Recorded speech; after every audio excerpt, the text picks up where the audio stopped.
We're live. Hello everyone, I'm Amanda with Sweet Pieces. Welcome to our Thursday, is today Thursday? Thursday live event. How's everybody doing today?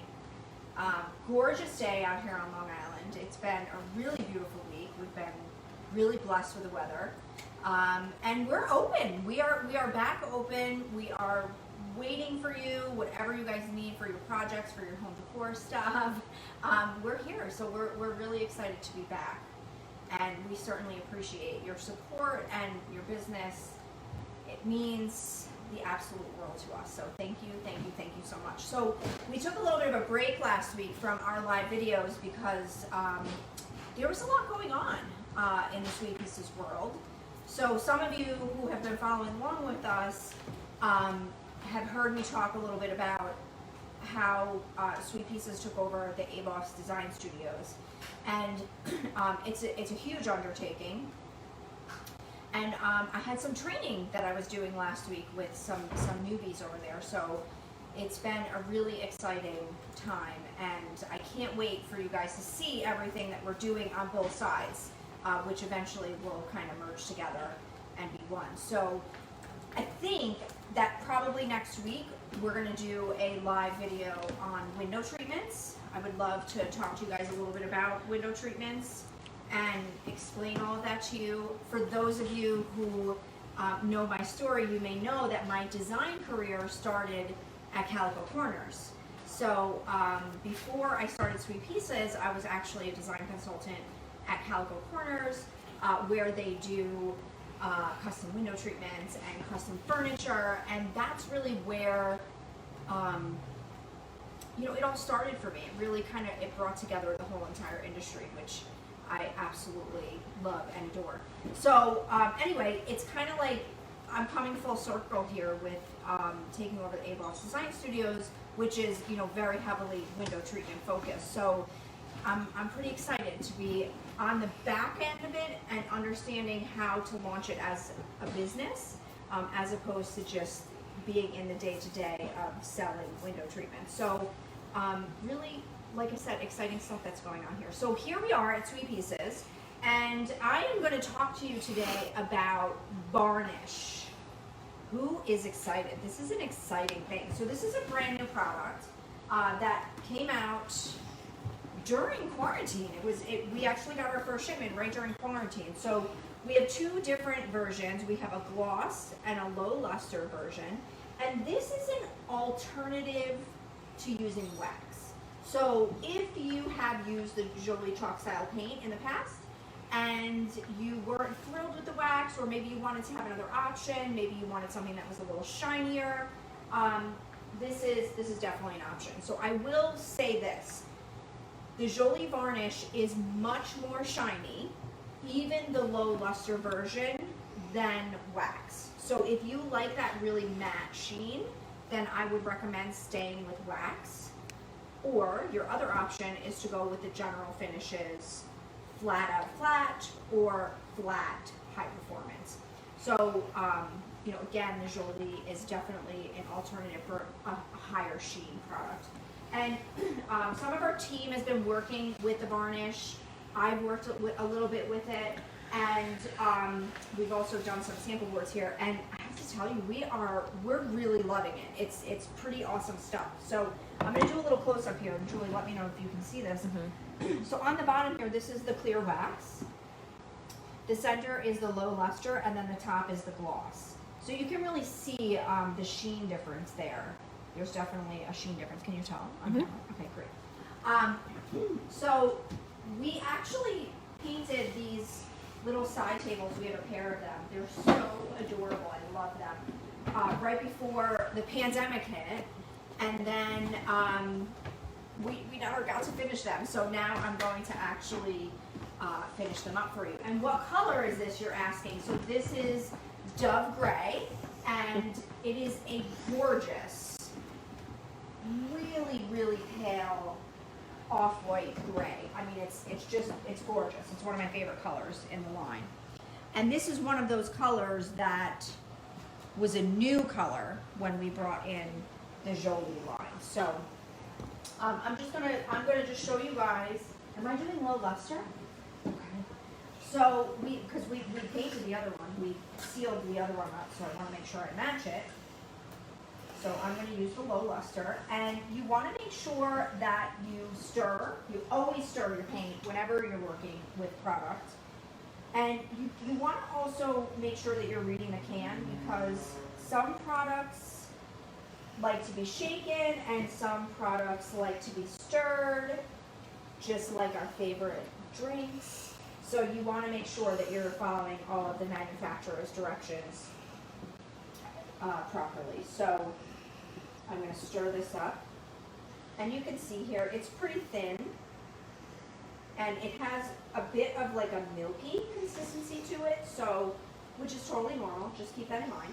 And I am using my Jolie flat brushes, and we have these in 2 sizes. We have them in small, and we also have them in the large. So these are really good for this type of an application because these are synthetic brushes. They have a really smooth bristle on them, so they work really beautifully with, when you're trying to apply like a smooth top coat. So that you would definitely want to use a synthetic brush. The other brush that you can use when you're applying top coat is our Klingon brushes, which if you haven't tried one, you need to try them. They're bleeping amazing. I absolutely love them. So I'm just going to go ahead and show you exactly how to do this. I mean, pay attention. This is really, really advanced stuff here, okay?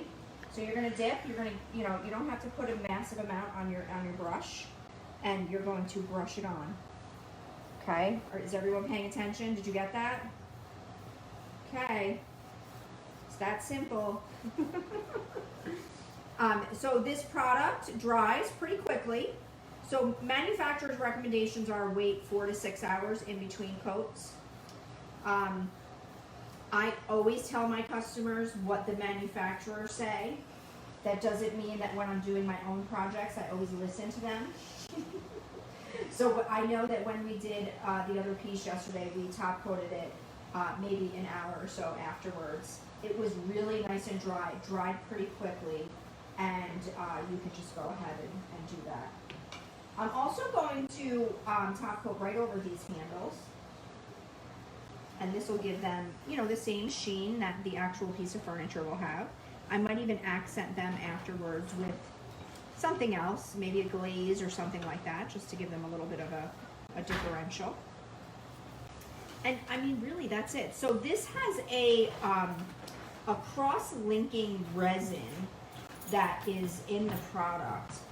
And what that means is that when you apply this product, the more layers that you get on it, it's gonna build up and really attach to the piece. So you're gonna get really good durability here. So, is this more durable than wax? I know some of you are gonna ask that question.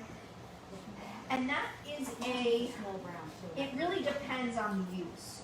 So, I will tell you, and I've been telling you for 8 years, that wax is very durable, and that has not changed. Wax is very, very durable.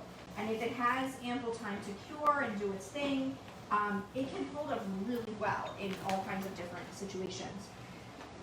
Now, what I love about wax is that you can very easily touch it up. So if you get a scuff or a scratch or a mark, or a wet drink is set down on it and it gives it a little bit of a stain, you can just use a little bit of wax as your eraser and touch it up. Now, if you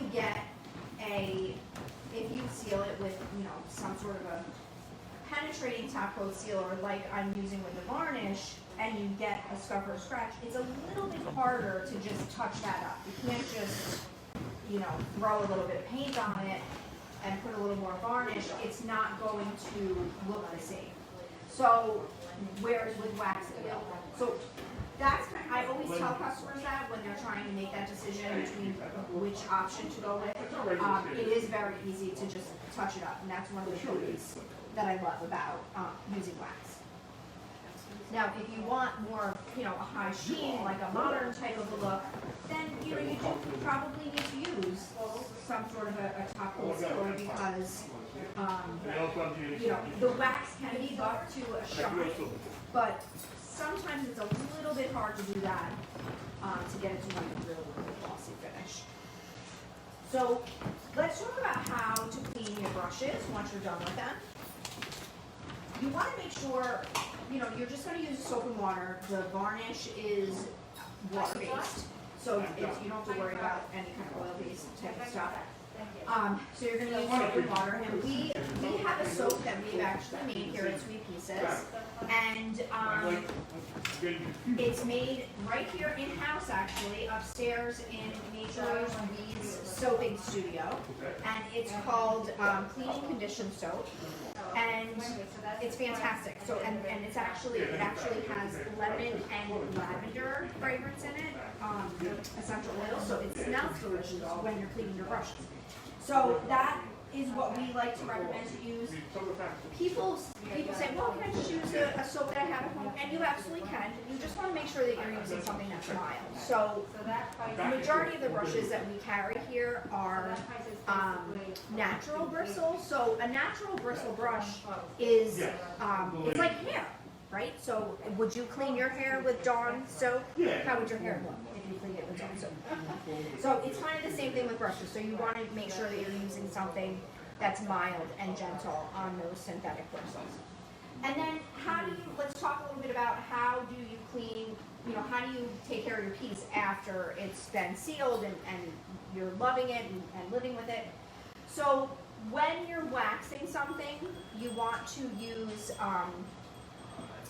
like natural cleaners because wax is a natural substance, so if you use very harsh chemicals on it, you're going to break that wax down.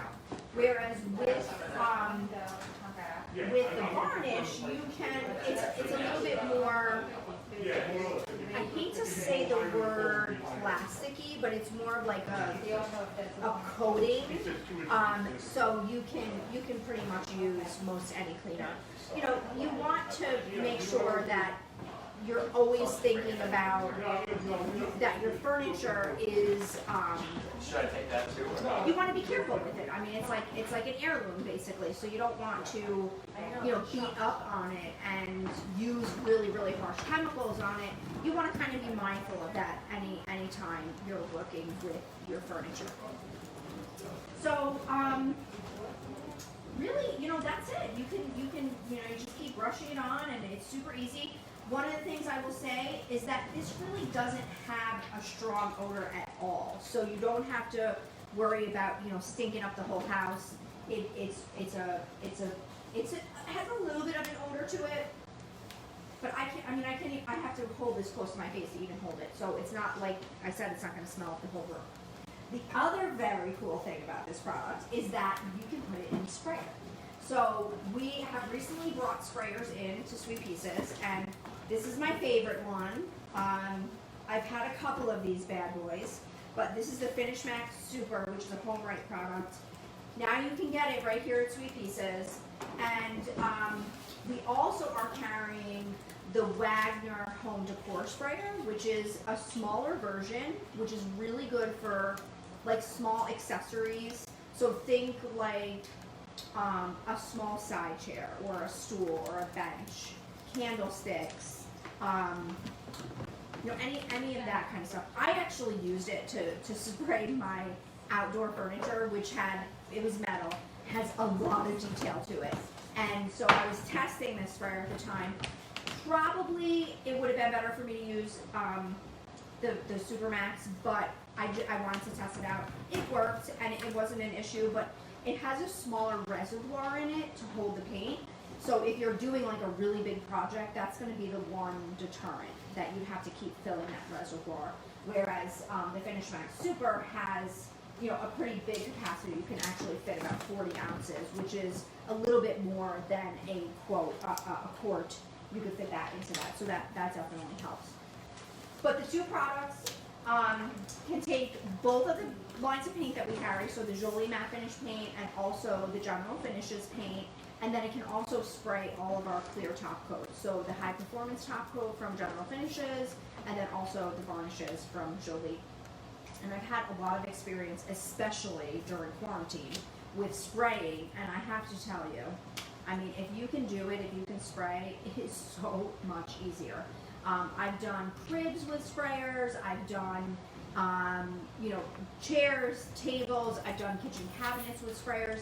So it really does make the job so much easier, and it also makes it very, very professional looking, which we also love so much, right? And you know, I'm going to be doing some more videos too on the sprayer. It's super easy to use. Like, don't be intimidated by it. It's very easy. We do have a couple of videos up on YouTube, so if you go to YouTube and search for Sweet Pieces, and then search for our sprayer videos, there are a couple of them up there. But I am going to do a couple more, just kind of showing you guys how to put everything together, and then also how to clean everything. But you guys know, right? I'm a lazy DIYer. I don't like to do like a lot of prep work or a lot of cleaning. So, and I'm not deterred from spraying. It's super simple, and it really, really is really easy to clean it up. It takes like 5 minutes, and it takes like 5 minutes to prep it. So easy peasy. It checks that box on the Sweet Pieces list. So there's another product I want to talk to you a little bit about. So we also have a floor product. Here we go. So we have a floor varnish, which is also a Jolie product. And you wouldn't, you know, sometimes in the past people have asked, can I use this on my cabinets? And we kind of really didn't want to recommend that people do that. But now that we have the varnish, there's really no reason to. So this is really strictly a floor product. And then the varnish is really perfect for, you know, furniture. So I'm going to show you, if you guys want to see a floor that we just recently did, and we used the floor varnish, which was amazing. I'll show you that in 1 minute. But I do want to, I just had a thought here, and I hope I'm not jumping around too much. Okay, with the varnish, okay, you want to be careful whenever you are painting or using the varnish over white paint, okay? So I'm sure you've been to a hardware store or wherever and have seen top coat sealers like polyurethanes and things like that that say non-yellowing. So I want you to be very mindful that any top coat that we carry is non-yellowing. However, if you get yellowing that happens after you paint a top coat on top of a white paint, it's not the top coat that's yellowing. It's actually happening underneath the paint. So here's what happens, and this is especially with like a matte paint or a chalk style paint.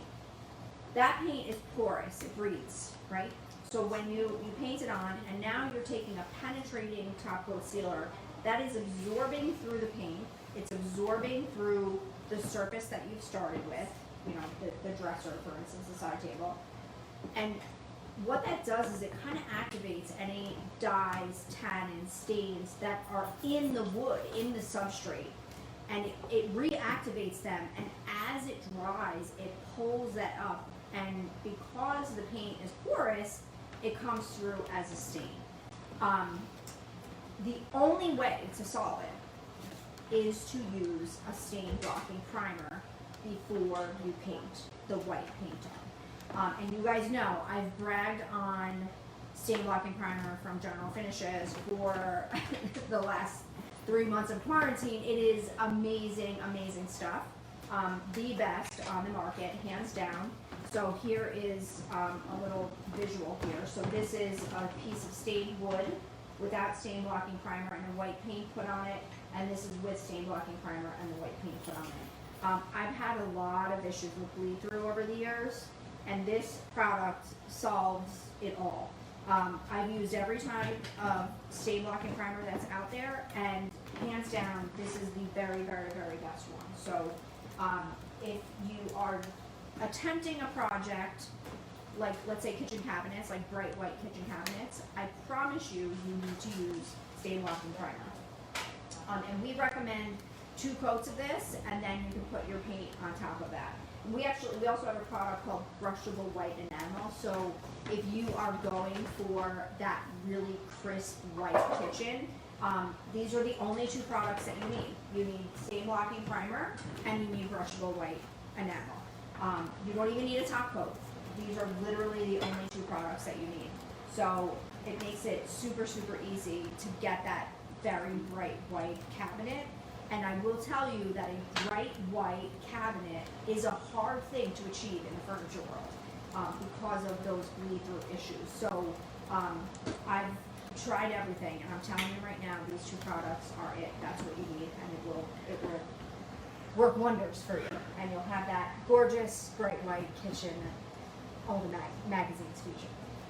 Okay, so that was my little spiel about varnish and some of the precautions that you need to take. So any of those like very light colors, you want to just be mindful of the possibility of bleed through when you're using the varnish on top of them, and or high performance top coat, and or anything else that you have at that you purchase at the hardware store, even if it says non-yellowing. It's really not about the actual product, it's more about the substrate that you're starting. So let's jump back to floor varnish. Okay, so come with me, we're gonna take a little field trip. So we did a little bit of sprucing here in Sweet Pieces when we were quarantining, and one of the things that we worked on, hi there, come on in. I'm gonna let these lovely customers in. Everyone except for me, just because I'm doing a video. You're welcome. So here's our floors, check them out. All Jolie paint. So we did pure white, French gray, and noir. And who wants to know? Does anyone want to know how we actually did this? I can tell you how to do this really easy. And then we did floor varnish on top of this. And the way that we did the floor varnish was we did one solid coat in one direction, and we waited for it to dry a few hours, and then we did the second coat in the opposite direction. So you want to make sure, you want to basically do them perpendicularly. Okay, so you want to know how we did the floor. So I'll say it again, I'm a lazy DIYer, so I don't like to spend a lot of time. I got to do things like in a jiffy. I got too much going on. So here's how we did this. We painted the entire floor white first, okay? So the whole floor got a coat of white. Then my favorite friend, my favorite handyman, John Scarola, made me a template that was exactly how wide I wanted these stripes, these checkers to be, which I think was 16 inches.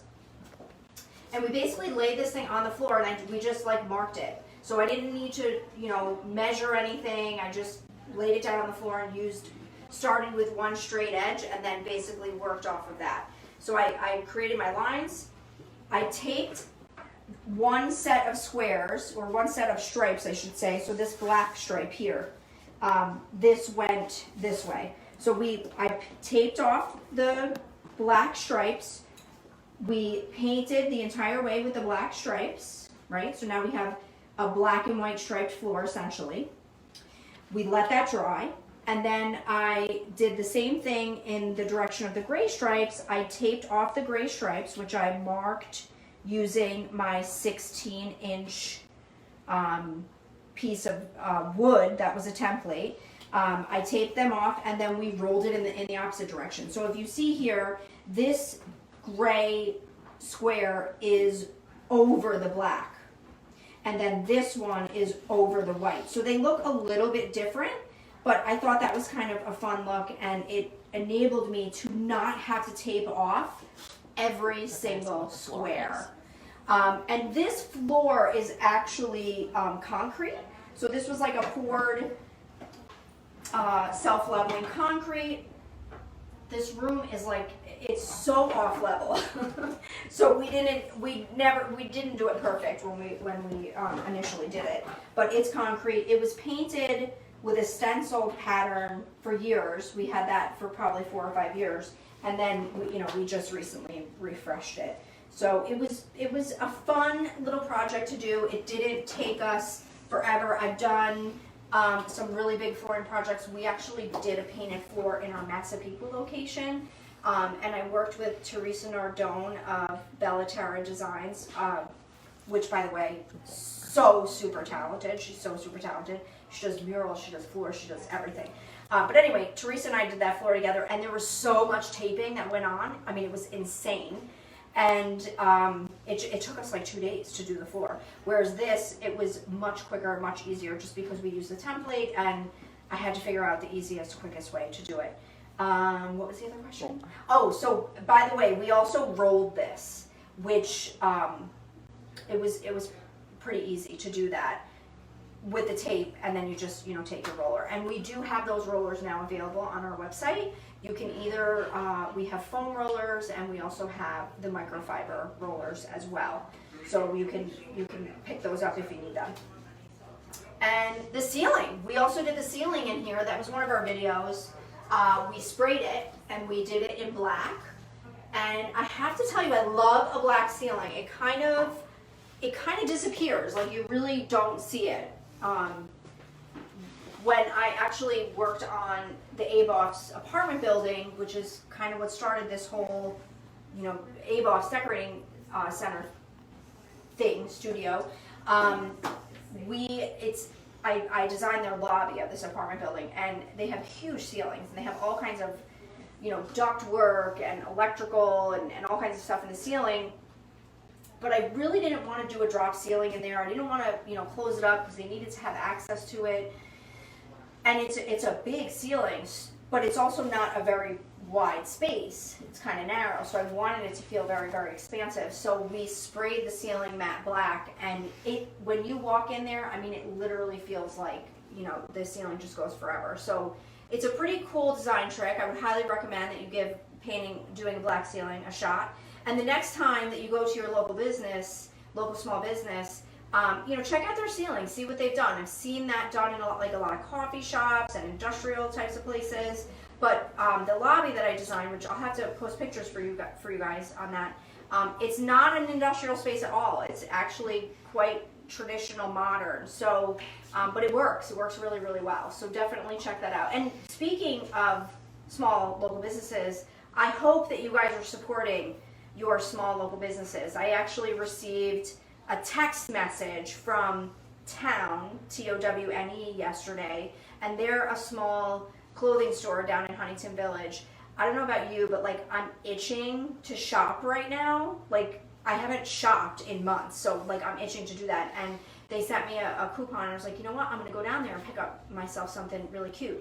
And some of the girls were complimenting my shirt today, and this is from another small local boutique called Foxes, and I think they actually sell. So definitely make sure you're supporting your small local businesses right now. They need it. They need your support. And just like us, we really, really appreciate it. Don't forget that when you come to Sweet Pieces, you are supporting 30 small businesses, which is, you're doing your good deeds for the day, really, really easy.